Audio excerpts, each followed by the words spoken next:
want to avoid that chapter that we had early on during the crisis, Jim, where there was a stigma in asking for help and admitting that you needed help. Right. So we have to get rid of that. Now, fortunately, the rates are so low, we can do this. We could be the strongest country on earth if we use the federal government's balance sheet, not necessarily the Federal Reserve, but the actual federal government. You know, everyone owes the government at all time. Everyone in this country, individuals, corporations, that has to be suspended right now so they have more money. Are these radical actions? You bet they are. Can they be done smoothly? Absolutely. Are we going to sit here and let so many companies go bankrupt because of an illness?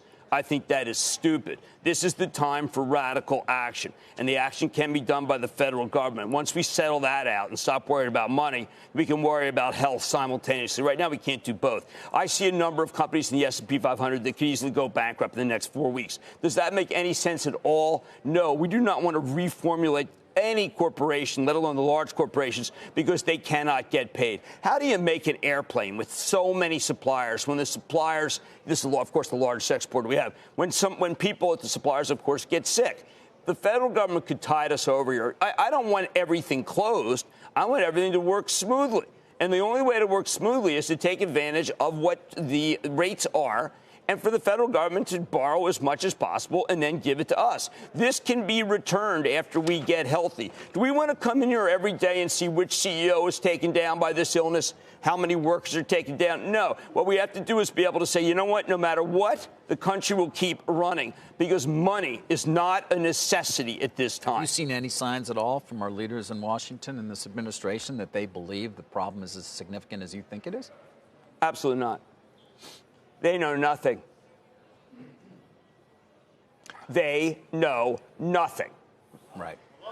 We know more than they do. And that's not acceptable either. I want the federal government to know more than me. All right? I hear you. I knew more than they did in 2007, and I know more than they do now. And it is disappointing. Perhaps they should talk to more leaders, and the leaders can be more candid. But this is a situation where if everybody takes down the revolver, David, at the same time, we're not going to be worried about the companies that take down the revolver. Yeah. So we need someone who understands and just says, you know what, it's not panic. It's not moral hazard. There's none of that. We need to make the country work smoothly while we get the kits. And if we get the kits, then we can be like South Korea. I mean, come on, we're a major country. I don't think the problem is people coming in from Luxembourg.